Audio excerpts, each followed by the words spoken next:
त्र्यंबकेश्वर येथील पत्रकारांवरील हल्ल्याच्या निषेधार्थ व्हॉइस ऑफ मीडियाच्या वतीने निवेदनाद्वारे निषेध। त्र्यंबकेश्वर जिल्हा नाशिक येथे दिनांक 20 सप्टेंबर रोजी वार्तांकनासाठी गेलेल्या योगेश खरे, अभिजित सोनवणे, किरण ताजने या पत्रकारांवर त्र्यंबकेश्वर येथील स्वामी समर्थ केंद्राजवळील पार्किंगवर कार्यरत गुंड प्रवृत्तीच्या व्यक्तींनी हल्ला केला। यामध्ये 4ही पत्रकारांना मारहाण केली।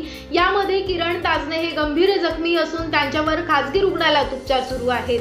पत्रकारांवर झालेल्या या भ्याड हल्ल्याचा जळगाव जामोद व्हॉइस ऑफ मीडियाच्या वतीने दिनांक 24 सप्टेंबर रोजी पत्रकारांवरील हल्ल्याचा तीव्र निषेध करून उपविभागीय अधिकाऱ्यांच्या मार्फत मुख्यमंत्री देवेंद्र फडणवीस यांना निवेदन देण्यात आलं। निवेदन देतेवेळी व्हॉइस ऑफ मीडियाचे जिल्हा सरचिटणीस जयदेव वानखेडे, तालुका उपाध्यक्ष विनोद वानखडे, प्रीतम ठाकूर, राजेश बाठे, संजय दांडगे, मंगेश राजनकर, गजानन सोनटक्के, अनिल भगत आदी जण उपस्थित होते। पत्रकारावर झालेल्या हल्ल्याच्या निषेधार्थ आज व्हॉइस ऑफ मीडियाच्या वतीने स्थानिक उपविभागीय अधिकारी यांना आम्ही निवेदन सादर करून त्या समाजकंटकावर कठोर कारवाई करण्याचे निवेदनात नमूद केले आहे।